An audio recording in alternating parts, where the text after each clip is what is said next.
para vocês o aplicativo GeoGebra para conversarmos um pouco sobre função quadrática. E aqui está um exemplo de um gráfico para ser analisado de função quadrática, também chamada de função polinomial de segundo grau. É uma função representada pela lei de formação f de x igual a ax ao quadrado mais bx mais c, que vocês podem ver aqui no campo de entrada.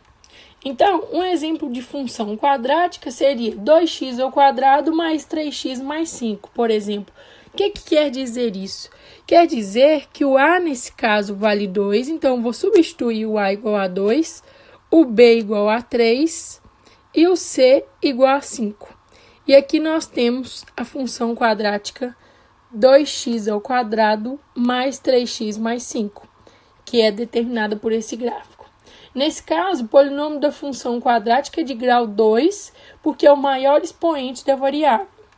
Então, as raízes ou zeros da função do segundo grau representam os valores de x, tais que o f de x seja igual a zero.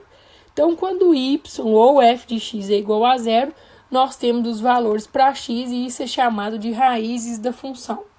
E assim, para a gente encontrar as raízes da função, nós igualamos a lei de formação da função ax ao quadrado mais bx mais c a zero. Então, para resolver a equação de segundo grau, podemos utilizar vários métodos, sendo que um dos mais utilizados é aplicando a fórmula de Bhaskara, que é o delta igual a b ao quadrado menos 4ac.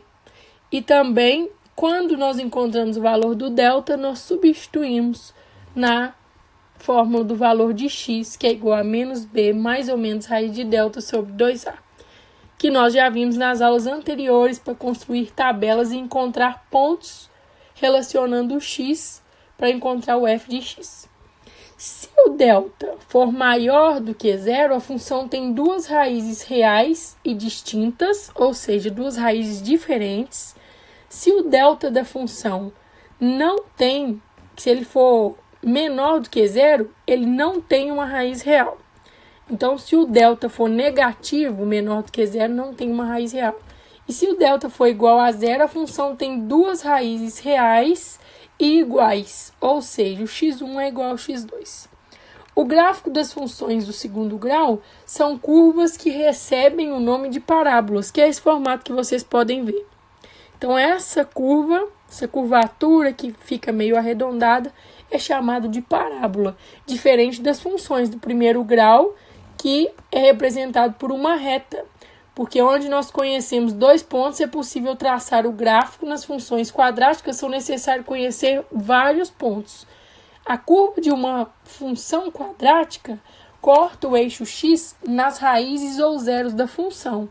Então, no máximo 2 pontos em x, dependendo do valor do delta.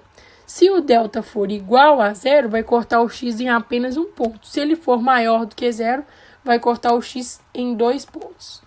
Então, existe ainda um outro ponto chamado de vértice da parábola, que é o valor máximo ou mínimo da função. Esse ponto é usado, ele é encontrado usando a seguinte fórmula: x do vértice, que é dado por menos b sobre 2a, ou y do vértice, que é dado por menos delta sobre 4a. O vértice ele representa o ponto de valor máximo da função quando a parábola estiver voltada para baixo e o valor mínimo quando ela estiver voltada para cima. É possível identificar a posição da concavidade da curva analisando apenas o sinal do coeficiente a.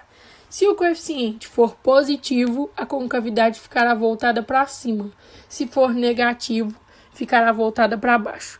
Então, eu vou alterar aqui para vocês verem. Ó, quando a é igual a 2, a concavidade fica voltada para... se o a é igual a 2, né? Então, ele é positivo e a concavidade fica voltada para cima. Agora, se eu alterar o valor desse a e colocar menos 2, por exemplo, e analisar o a novamente, então, nesse caso, o a ele é negativo e a concavidade fica voltada para baixo. Ou seja, nós podemos fazer o esboço do gráfico de uma função de segundo grau analisando o valor do a. É o ponto crucial para a gente saber como desenhar esse gráfico. Calculando os zeros das funções, por ser o vértice e também o ponto em que a curva corta o eixo y, que é quando x é igual a zero. O mesmo caso da função do primeiro grau. Se a gente colocar o valor de x igual a zero, nós sabemos que sobra apenas o ponto C, que é onde corta o gráfico dessa função. Que no caso aqui, corta no ponto 5. Olha para vocês verem lá, no eixo y.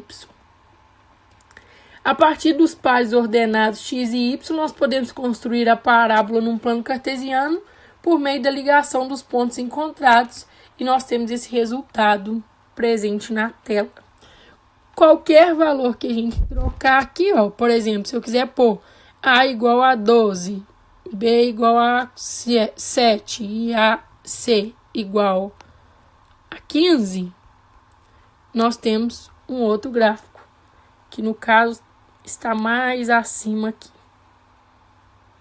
que ele. Ok?